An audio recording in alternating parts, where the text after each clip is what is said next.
kazuva yamawadikanwa vateereri nevaoni. Tinokutyadzai kuchirongwa chedu Mandara at Lockdown home series. Toda kutendai nekuwanisa panguva ino tisingafambadzi nguva. Regai tipinde mukati menyaya yedu yanhasi. Musoro wenyaya uri kuti iwo, who shall be able to stand? Ndiani achagona kumira? Ndinodaira kuti tichawirirana kana kuti muchawirirana neni kuti nyika yedu pairi nhasi iko zvino, it will never or may never be the same again. Zviitiko zvakatikomberedza nezvatiri kuona zvikuru sei. Takatarisa chirwere chavharisa nyika yese chiri kunongedzera kuti pane zvikuru zvinoda kuitika nekukasika. The whole world has been brought to a grinding halt, and measures which will change the socio-economic and political landscape will soon be rolled out. I believe, ndinotenda kuti mushure mechinhu ichi pane zvinhu zvikuru zvichaitika. Pane shanduko hombe dziri kuuya dzichawanika dziine chekuita neupenyu hwoumwe neumwe anonzi ari kurarama pakati peino nyika. It is amidst such a crisis that all of us, I believe, we are wondering what shall become of us. Tikunonge tiri kubvunza mubvunzo, zvichazovei, tichazovei, ko zvichapera here? Asi regai nditaure ndichiti, patiri kubvunza mubvunzo iwoyo wekuti zvichazovei patiri, Bhaibheri rine mubvunzo mukuru warinobvunza wekuti who shall be able to stand. Mubvunzo uyu kana takautarisa tiri mubhaibheri, unoti ndiani unogona kumira? Hausi kunyanya kutaura maringe nezviri kuitika iko zvino izvi. Mubvunzo uri kutaura wakananga nguva iri pamberi. Vanotaura nechirungu vanoti it's a purely eschatological question. Mubvunzo wakanangana nezviitiko zvekupedzisirisisa zvenhoroondo yenyika ino. Kana makatarisa zvakare mukati mebhaibheri, muchaona kuti mubvunzo iwoyo wokuti who shall be able to stand uri kunongedzerawo zvakare kuzviitiko zvikuru zviviri zvichaitika zvisina kumboitika mumashure.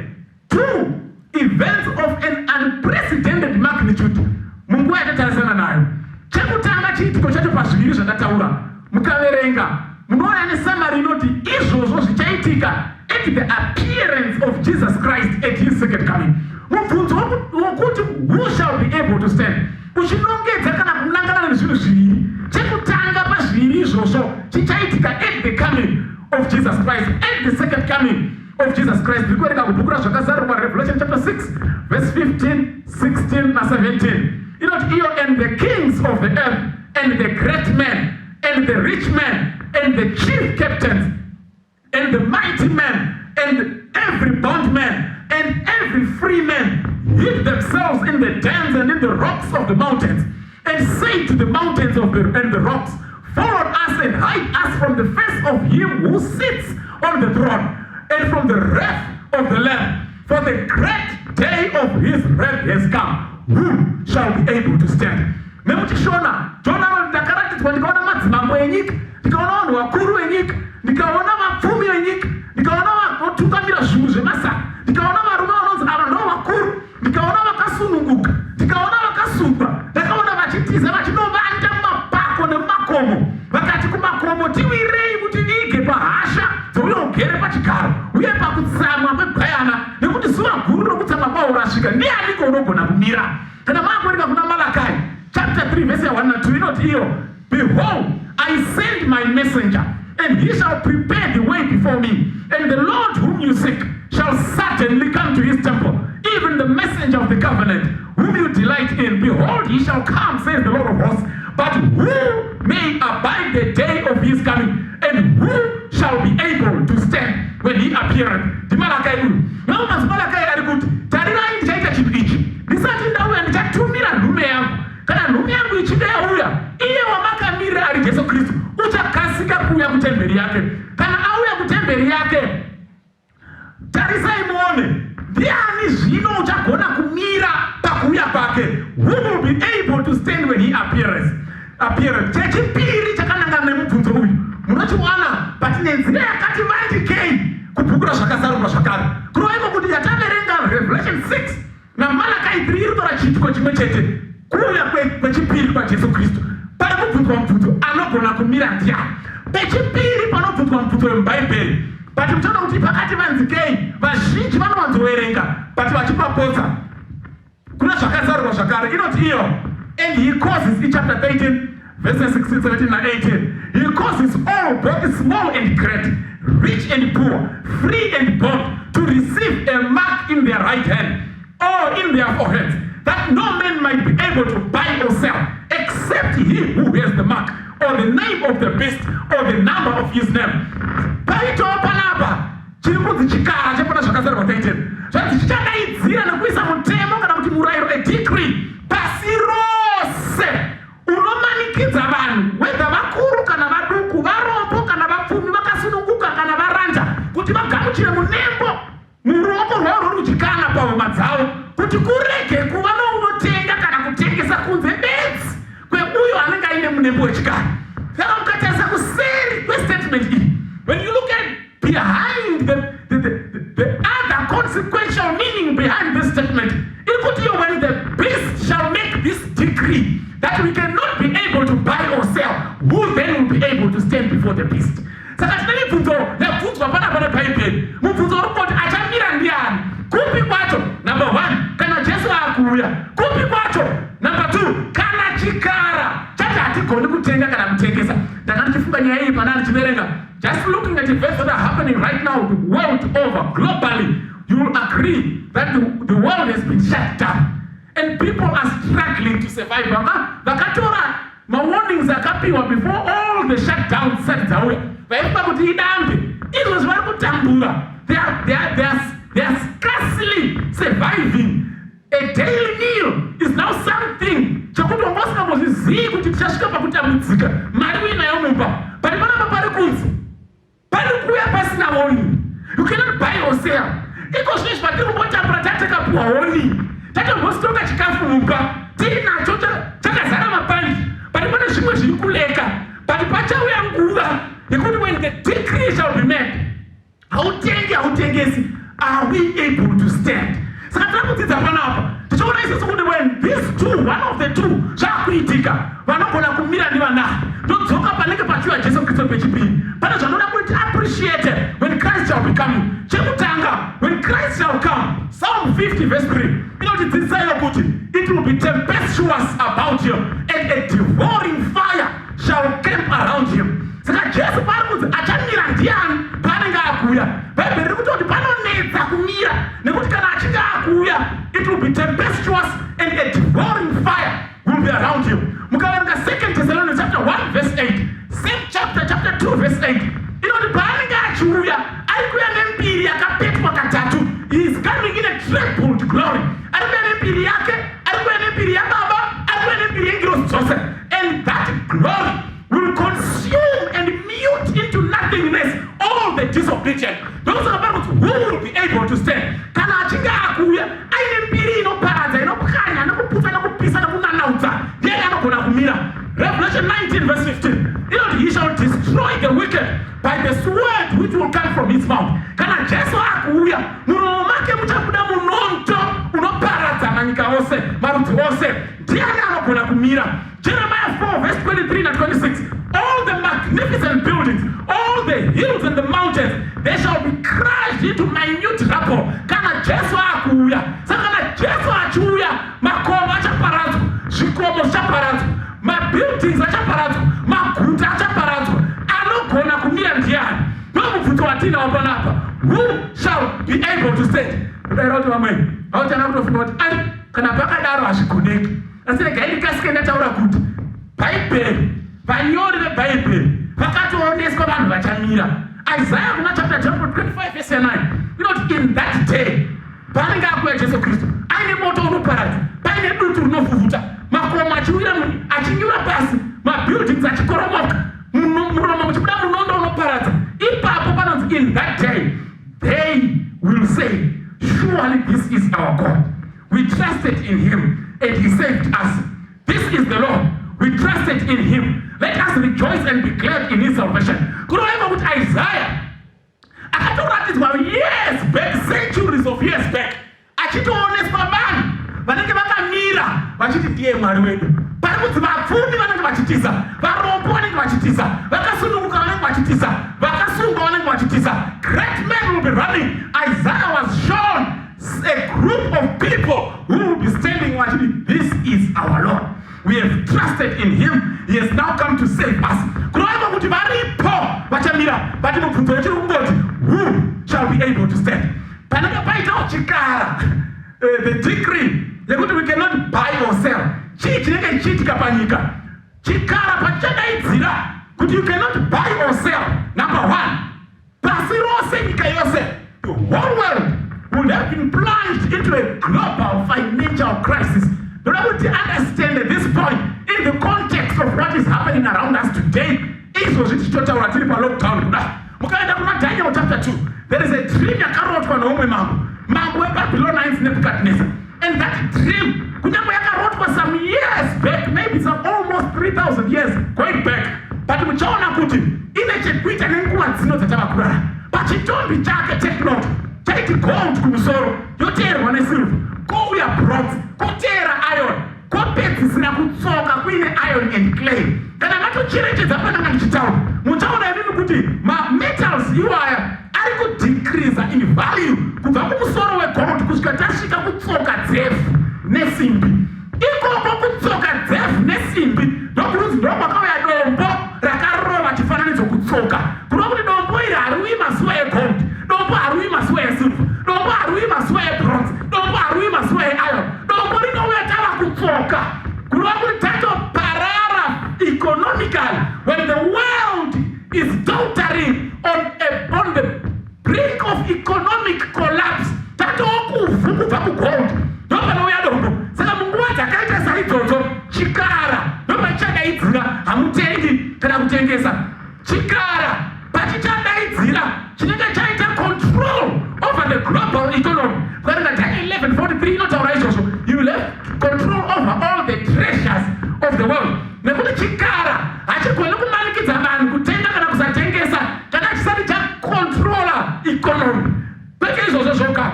Jesu anotaurawo maererano nenguva iyoyo pana Mateo 24. Anoti here, number one, the society will be experiencing unprecedented moral decadence and wickedness. Verse 12 ya Mateo 24. Nokuti kusarurama kuchawanda, vazhinji vachaurayana. Saka chimwe besides a global financial crisis, chechipiri, there will be a global moral decadence. Ndokuti chikara chigone kudaidzira kuti hamutengi kana kutengesa. Chechitatu, pane zvakataurwa naJesu, there will be threats of tribal, national and global wars, and these will escalate and reach some boiling point. Hondo kuwara hondo pakati pemarudzi, pakati pendudzi, pakati penyika dzose dzepasi rose zvicharamba zvichiwedzera nekuwanda. Munguva ichadaidzira chikara hamugoni kutenga kana kutengesa. Jesu anoti the natural world will be in turmoil. There will be earthquakes, floods, diseases or pestilences, famines, and these will increase in frequency at the passing of each day. Ndazvitaura izvi because kune vanhu vanoti hatina kutanga nhasi kuona maplagues. Wakatomboitika imwe kuSpain, wakaitika ikwakati, wakaitika the bubonic plague. But Jesu ari kuti zvinhu izvi zvichawedzera pafrequency nekuwanda neimpact nekupera kunenge kuchiita mazuva. Hatisati tamboita a natural disaster yakasaka the whole world at one go.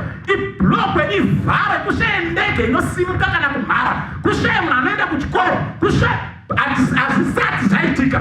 This is unprecedented. So nguva ichataura chikara hamutengi kana kutengesa. Jesu anobva ati here, there will be appalling deception in the religious world. Because anotanga nekutori pana Mateo 23 verse 4, 24 verse 4. Musanyengerwa nekuti vana Kristu venhema nevaprofita venhema vachasimuka panyika vachitsautsa kunyange zvichisana zvichibvira kunyange navatsanangurwa. Saka batisai zvinhu izvi kuti chikara chigone kudaidzira kuti hamutengi kana kutengesa. There must be a financial crisis which is global in nature. The society will experience unprecedented moral decadence.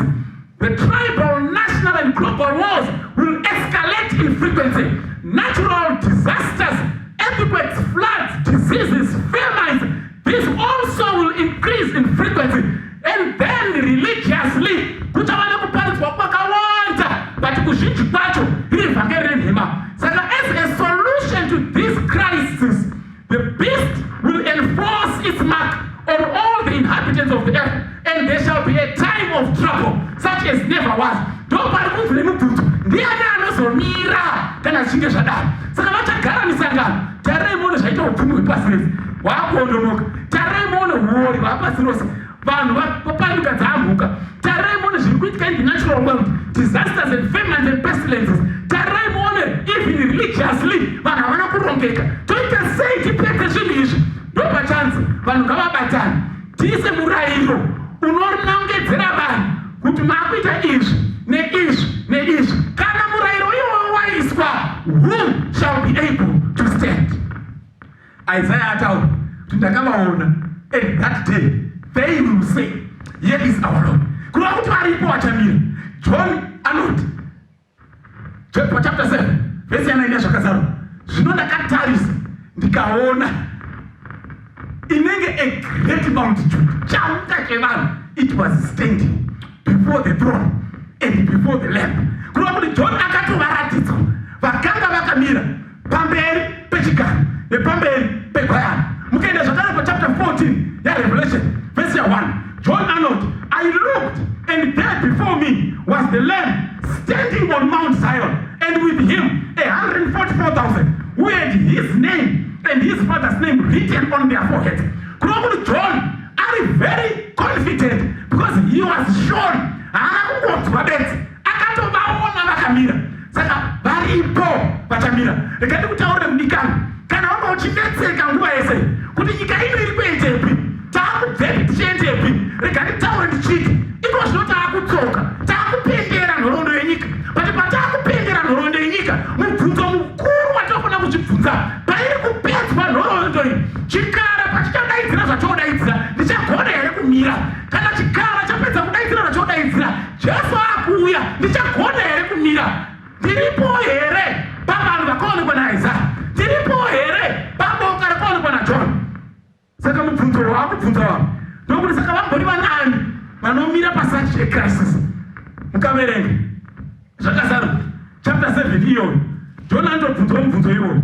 Teerera unzwa, inoti iyo chapter 7 verse 13, one of the elders asked me, these in white robes, who are they and whence came they? And I said to him, say, thou knowest. And he said to me, these are they which came out of the great tribulation, and have washed their robes and made them white in the blood of the Lamb. Saka umwengirosi inobvunza Johani, kanzi naJohani, ava vauri kuona vakamira pamberi pegwayana nepamberi pechigaro tivanani? Zvanzi iwe miti mungatoziva. Zvanzi akabva apindura akati regai ndikuudze, ava vauri kuona ndo vakabuda mukutambudzika kukuru. Kutambudzika kukuru ndekupi? Chikara pachichadaidzira kuti hamutengi kana kutengesa kana musina munembo wacho, ndo pachauya nguva yekutambudzika kukuru. Ipapo ndo pari kunzi ndakaona vakabuda mukutambudzika ikoko. Saka varipo. Kana mukatarisa, John anoti vanhu ivava havana bedzi kungobuda mukutambudzika kukuru. Verse 3 yachapter 7 iyo inoti, he said, do not hurt the earth, no, neither the sea, nor the trees, until we have sealed the servants of God in their foreheads. Vachabuda mukutambudzika kukuru, vachamira kana gwayana rouya. They have the seal of God in their foreheads. Who are these? Kana tichiti they have the seal of God in their foreheads. Verse 14 yet, they have the name of God. Chapter 14 verse 1, they have the name of God in their foreheads. Probably the seal of God is also the name of God. And kana muchiverenga Bible, especially from a Hebrew mind, zita rinomira character.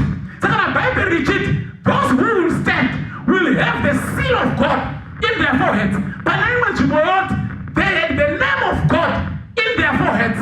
Rikureva iro kuti the seal of God is the name of God.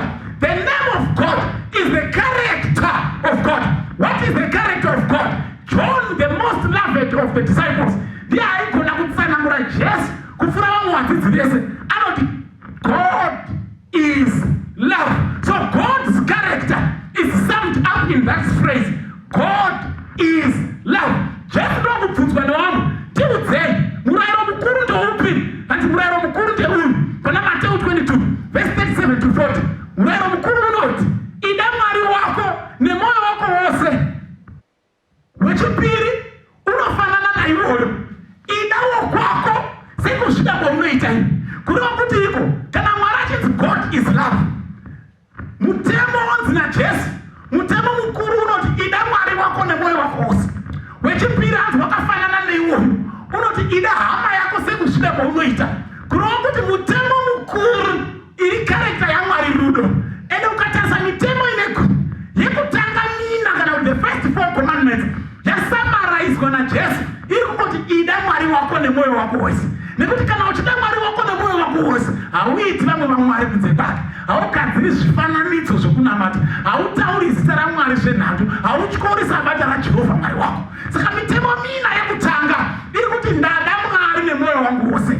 Mutemo imwe yacho mitanhatu yekupedzisira, remekedza baba wako namai wako, usauraya hama yako, usaita upombwe nemudzimai kana murume wehama yako, usapupurirawo kwako nhema, usachiva cho. Iyoyo zvakare iri kutaura kuti idawo kwako. Saka kana Mwari ari rudo, kureva kuti ma10 commandments, they are the commandments of love. Therefore the character of God is the 10 commandments. Saka vachamira panouya gwayana vanhu vane the seal of God on their foreheads. What is the seal of God? The seal of God is the name of God. What is the name of God? The name of God is God's character. What is God's character? God's character is the 10 commandments. Saka vanomira panouya gwayana vachamira chikara chataura ndevanenge vaine unhu hwaMwari, vanenge vachichengetedza mitemo yaMwari. Kana makatarisa mitemo yaMwari, at the heart of those commandments ndomwe chete bedzi unobva watsanangura zviri Mwari, ndomwe chete bedzi unodefina Mwari. For in 6 days the Lord your God created the heaven, the earth, the sea and the fountains of waters. Kureva kuti mutemo wechina iwo unoti remember the Sabbath day to keep it holy, unopera wakutsanangura Mwari. Title yake is the Lord God. Hakuna zvomwe, ndiye Jehovha, hakuna akafanana naye. Akaitei? He created. Ndiye akasika. Vamwe vaMwari vese vanonamatwa havana chavakasika. Chimwe chinhu zvikanzi ndiye akasika kudenga nepanyika nemadzimemvu, kureva kuti the whole planet belongs to him. Zvimwe zvose zvinonamatwa nevanhu hazvienzani neunhu, ende izvozvo akanozvipakarira pamutemo wechina unotsanangura iye Mwari zvaari. Saka ndivanani vanogona kumira? Ndivo vane the seal of God in their foreheads. Ndivanani vanogona kumira? They have the name of God in their foreheads. Ndivanani vanogona kumira? They have the character of God in their hearts. Ndivanani vanogona kumira? They observe the 10 commandments, which are a transcript of God's character. They are a summary of who God is, the law of love. Pandoda kuti nditaure panapa zvakati mukaenda pana Deuteronomy, regai ndiverenge. Let me read this one. Deuteronomy chapter 6 verse 6 na 8. Rangarirai chikara chanzi chichamanikidza vanhu kuti vakamuchire munembo wacho pahuma dzavo kana paruoko. Teerai munzwe Deuteronomy chapter 6 verse 6 to 8. Inoti iyo, and these words which I command thee this day shall be in your heart, and you shall teach them diligently to your children, and you shall talk about them when you sit in your house. Tinotenda Mwari kuti tiri pa hashtag Mandara Lockdown Home Series. Saka hapana chakaipa nekugara mudzimba dzenyu muchidzidzisa vana venyu zvinhu izvi. Mwari akomborera. And you shall teach them when you sit in your house, when you walk by the way. Not only that, when you lie down, makurara. Not only that, when you rise up, makudzidzisa zvinhu izvi. Kureva kana paine chinhu chinofanira kudzidziswa nevabereki, whether vakagara mumba, whether vari kufamba, whether vakurara, whether vari kumuka, zvikanzi you shall bind them. Now listen to this. You shall bind them for a sign on your hand, and they shall be as frontlets between your eyes. Kureva kuti on your forehead. Chikara chichamanikidza vanhu kugamuchira munembo paruoko kana pahuma. Mwari oti pane chinhu chandoda kuti chigare chiri paruoko rwako kana pahuma yako, kuti chiri pamurayiro wangu. Dzidzisa vana vako these commandments, whether vakarara, whether vamuka, whether muri kufamba, whether makagara mumba. Teach them and bind them on your hand and on your forehead. Saka chikara chakakomba kuti Mwari ari kuita sei. Mwari ari kuisa murayiro wake paruoko nepahuma. Chikara choti neniwo ndoda kuisa murayiro wangu paruoko nepahuma. Saka those who will stand, they are the ones who will come forth pure from God's purging furnace. Vanenge vagadzirwa naMwari, vanenge vacheneswa vakashandiswa naMwari, vanenge vane unhu hwaMwari, vanenge vane karekta yaMwari, vanenge vamira umhondi, vanenge vasisiri mombe, vanenge vasadzoki vabereki, vanenge vasanamati zvimwe zvimwari. Ivavo ndo vari kunzi pana Malakai. Regai tiverenge chapter 3. Tadzoka pana Malakai ndo patinopedza tiri. Pana Malakai chapter 3. Because yabvunzwa mubvunzo kuti who will stand? Inoti iyo. Teerera unzwa. Malakai chapter 3. Toda kuverenga vhesi ya 3. Inoti iyo. And he, Dimarato, shall sit as a refiner and a purifier of silver, and he shall purify the sons of Levi, and purge them as gold and silver, and that they may offer unto me the Lord an offering in righteousness. Saka Mwari panenge akugadzira vachagona kumira. Mwari panenge akugadzira boka that will stand. Kanzi iye Mwari pache zvake haakotangi nevanhu nje, hanzi achatanga nevanakomana vaRevhi. Tivanani vanakomana vaRevhi? This way the priests vaifanira kutungamira vanhu vaMwari pakunamata Mwari kwazvokwadi. Saka Mwari kana akugadzira boka revanhu vanofanira kumira, anotanga kugadzira kune vatungamiri vechinamato. Remember, in other words, I'm simply saying, when God in these last days is now in the business of coming up with a group that will be able to stand, he will start purging the clergy. Because no matanga huo neutsotsi ugevenga neupavha kana paine kwarasiswa vanhu vaMwari kana kuine nhandare iyo Satani awana kwakaorera kwekuita make sure kuti vanhu havamiri panouya Jesu Kristu is in the religious world. Saka Mwari ari kuti ndichatanga nevanakomana vaRevhi, ndichatanga nemufundisi, ndichatanga nemuparidzi. Kunoiko kuti ikoko kune vaparidzi nevhangeri ndokuda kuchenjererwa. Usangoteerera zvese munhu waMwari, because ikoko ndokwatouya dzidziso dzenhema dzakanyanya. Mwari achatanga kugeza ikoko. Kana achinge ageza ikoko, unogeza nevari kuteerera. Kana ageza nevateereri, zvikanzi vachapedzisira vakupa chipiriso chakanaka pamberi paMwari. Chipiriso chakanaka, kana muchiteera nyaya yezvipiriso, it has everything to do with worship. Therefore, God is looking for a people in these last days who will offer unto him acceptable worship. People who will be set aside as pure by God himself. Those are the ones who will be able to stand. They will not be deceived by false teachings of the popular and contemporary religious men. Who are these? These are those who shall separate themselves from the sorcerers, adulterers, oppressors of the poor, the widow and the orphan, homosexuals, murderers and idolaters. There's one above. Verse 5 here, chapter 3 here. And I'll come near to you to judgment, and I'll be a swift witness against the sorcerers, and against the adulterers, and against false swearers, and against those that oppress the hireling in his wages. The widow and the fatherless, and those who turn aside the stranger from his way. And those who do not fear me, says the Lord of hosts. Chapter 21, almost the same thing, verse 8.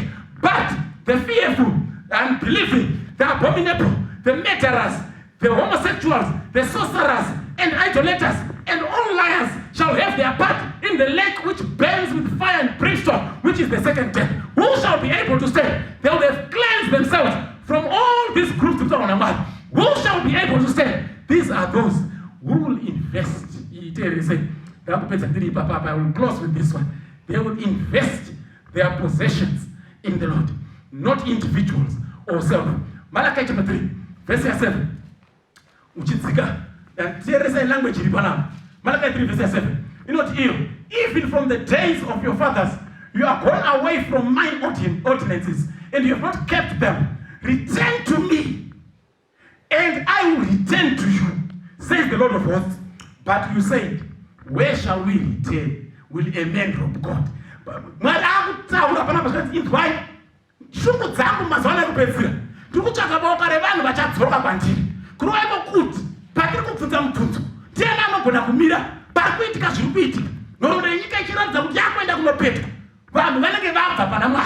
Look at Europe as a whole. People have deserted the God of their fathers. People are worshipping the God of soccer. They would rather be there in the cold than to be in a warm church.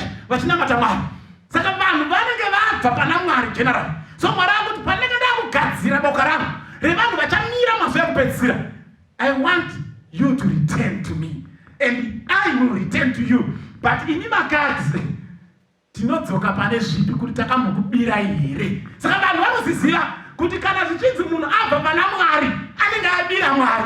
Vose vari kubvunza mubvunzo panapa, wherein shall we return? Will a man rob God? Muri kuti tabva kwamuri tidzoka kwamuri kudzoka pane zvipi? Tambokubira here? Mwari wabva ati chii? Yet you have robbed me.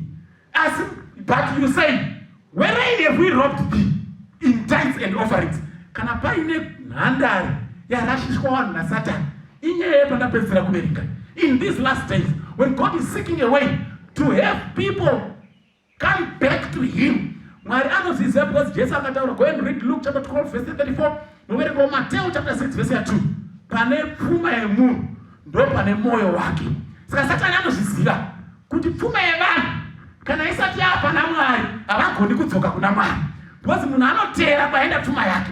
Kana munhu pfuma yake iri kubhawa haabvi kubhawa. Kana munhu pfuma yake iri kusnuka haabvi kusnuka. Kana munhu pfuma yake iri kune chikoro haabvi mumabhuku. But kana munhu aisa pfuma yake pana Mwari haabvi pana Mwari. Saka Satani anozviziva. Saka akaita sei? Akaona kuti vanhu vese vakuda zvekunamata, especially maAfricans. And akazviziva Satani kuti vanhu vanofanira kuziva this concept yekuti hakuna chinonzi kudzoka kuna Mwari kana pfuma yangu isati yakuna Mwari. So he brought in a counterfeit method of bringing our possessions to God. Instead of setting our possessions before God, we are actually, many of us are placing our possessions at the hands of deceitful men. So at the end of the day, haisi cause yaMwari iri kufamba, but imba dzemunhu dziri kuvaka. Haisi basa raMwari riri kufamba, but munhu ari kuzvitengera mota dzake. Haisi vhangeri rekuya kwaJesu riri kuparidzwa, but munhu akunamatwa nevanhu achinzi ndiye wangu, ndiye wandonamata, ndiye baba wangu. Saka Satani akadhisiva vazhinji kuti vaendese pfuma yavo kumunhu. Munhu wozvipfumisa wovaka madzimba nemapropati nekutenga mota nedzinoshamisira nemaletest nezvese nemahelicopter neteke anazvo, but paMwari hakuna chinhu. And pari kuitika izvozvo vanhu vari kufunga kuti vaisa pfuma yavo pana Mwari, and people have been deceived. Vazhinji izvozvo ndinotaura kudai vari kuteerera, many are going to be angry with what I have just said because you have been deceived. Pfuma ukaona waiti waendesa kuna Mwari, but yopfumisa munhu wani hauna kuendesa kuna Mwari, munhu yeye akutsotsa. Vachasara vachimira, they will present their possessions before God. And kana vaendesa pana Mwari havabvi pazvinhu zvaMwari. They will not revere individual persons, but they will revere God. They will not be afraid of individual persons. They will be afraid of God. They will not respect individual persons. They will respect God. They will not entertain individual persons who tell them but they will respect and obey God and His commandments. Ukaona usati wakuboka iro potse uri paboka richatadza kumira wangu uchifunga kuti unomira. Dai Mwari akatibatsira hama dzangu, dai Mwari akatizarura zvinhu izvi zviri kutoitika iko zvinotiri pano zvichashandura mararamiro oupenyu mangwana, and the world will never be the same again. Very soon, like I said pandanga ndichitanga, laws are going to be introduced that are going to bring a telling change in how we are going to worship God, in how we are going to do our daily business, in how we are going to even to send our kids to school. Everything of our lives is going to change, and everything zvanangana nekuti takuda kuunza masolutions according to the world anopedza matambudziko atasangana nawo. But rega ndikutaurire munhu waMwari, mukutraya kuunza masolutions iwoyo ndo mune musungo uchateya vazhinji vachatadza kumira. Dai Mwari akatikomborera, dai Mwari akakukomborera, dai Mwari akaramba achitizarurira, dai Mwari akaramba achitishingisa, dai tikasarasa tariro, dai tikasabvuma kutyisidzirwa naDiablos. May our hope remain standing on the rock, the solid rock, which is Jesus Christ. All these things will come to pass, because just anoti izvozvi zvamuri kuona izvi ndo kuchava kutanga kwenhamo asi kuguma kuchipera. Kureva kuti tiri kumavambo but kwatonanga kuunza kuguma kwaJesu Kristu. So as we are experiencing these unprecedented things zvatiri kuona nemaiso edu, dai tikaziva kuti kana ndikapero karira ndinogona here kumira pachadaidzirwa kutengesa, ndichagona here kumira Jesu pachati paanenge ouya. Tataura zvinoitwa nevachagona kumira. Dai ukava munamato wako hama yangu kuti uwanikwe uri paboka iri rinogona kumira, ini munamato wangu neniwo chishuwo changu kuti neniwo ndataura zvinhu zvakadai ndiwanikwe ndiri paboka revanhu vachagona kumira. Ndichakunamatirawo newewo kuti newewo ugone kumira. Kana muri pamuri ipapo zvinotendwa muvhare maziso enyu, tivane nguva yakunamata. I want to pray for you that you may also be able to stand. Shall we pray? Our Father who art in heaven, we want to thank you, Lord, for the gift of life. Thank you for this message. Thank you for reminding us and making us understand better the times that we are living in. Very soon, great changes are about to be rolled on, but they will bring a final end to this earth's history. Musatendera kuti tichikisidzira. Iva nevadikani vanga vakateerera nekutarisa message iyi. Vapewo simba nechipindi chekuramba kwatasa pamuri. Itai kuti vave nechidokwa-dokwa nenzara nenyota yekucheneswa nekuitwa vatsvene. Itai kuti vaise mwoyo yenyu pamuri. Itai kuti vawanikwa vari paboka revanhu vachawanikwa vaine character yenyu. Ndokunzi vane chisimbiso chenyu kwete munembo wechigara pahunu. Vakomborirei pane zveupenyu huno. Zvakawanda zvinogona kunge zviri kuvanetsa, kuvatyisa nekuvatambudza. Zvakawanda zviripo zvinogona kunge zvichivabvisa pakunamata pazvibhara. Mwari vabatsirei pazviri vese vane mwoyo inorevesa. May you bless them and bless them abundantly. Bless their children, their workplaces, their whatever it is that their hand finds to do. May your blessing be upon it, so that one day, which I believe is very soon, when you'll be able to come, we may all together join that group which Isaiah was shown, and we'll be able to say, this is our Lord. We have waited for him, and he has come to save us. May God bless you. Amen.